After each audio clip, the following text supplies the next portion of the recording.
What's the difference between HIV and AIDS? Well, the main thing is the T cell count, or again, CD4. So if a client's T cells is 1,200 or higher, then that client has a normal immune system.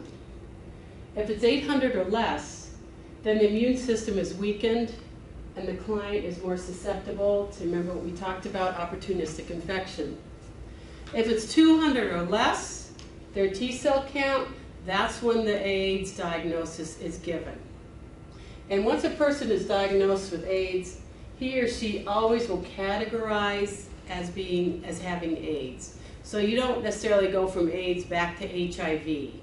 It's an irreversible process, even though the T cell count may increase. So maybe their T cell will go back above 200, but in the medical and in our profession, we still will diagnose that patient as having AIDS.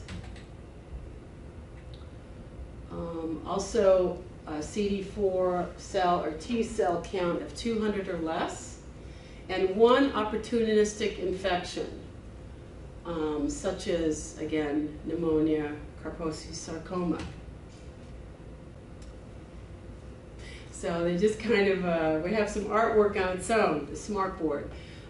So research has shown that a great deal of valuable medical, scientific, and public health information is available. And this is important for us as a counseling aspect in working with clients. You should So, really hit the clear button in the bottom left corner. oh, is this it? Oh, wow. Colin. It's a smart board every time you touch it. Thank you. And Colin is smart. So, thank you, Colin. Okay, all right. Thank you very much. I was wondering, okay, or graffiti there. That's the word I was looking for. So these are fluids that do transmit HIV. Blood, semen, vaginal fluid, breast milk. And this is in order of the highest concentration of HIV. So blood carries the highest concentration, next being semen, below that vaginal fluid, and the least is breast milk. Fluids that do not transmit HIV: saliva, tears, mucus, urine, sweat, or feces.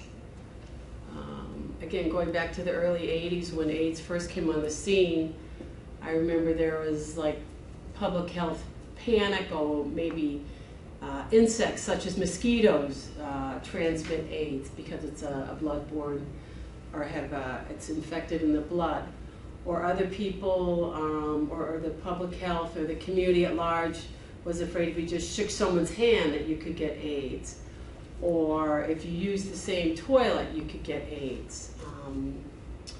I don't know how many of you remember Ryan White, a brave boy who endured a lot of bullying and prejudice and abuse, and was kicked out of school for having AIDS, even though no student would be able to contact or be able to contract it from him. And he really kind of put a new face on AIDS in the sense of, you know, he's not your typical HIV drug user, he's not a gay man, and that was at the time the primary population that was HIV positive. And so it really kind of woke people up, like, wow, anybody can have AIDS, you know. Doesn't matter what demographic, and even a child. So, and he got it from a blood transfusion. He was a hemophiliac. So here's some relative risk in order of high risk to low risk to no risk. So the highest risk is sharing needles, unprotected sex, breastfeeding. A lower risk is even though you have protected sex, condoms break or they tear, any opportunity for exchange of body fluids, and no risk is casual contact, giving a hug, shaking someone's hand. So ignorance equals fear, silence equals death, fight AIDS, act up. In the early 1980s, Keith Harding was AIDS activist and just a very talented artist.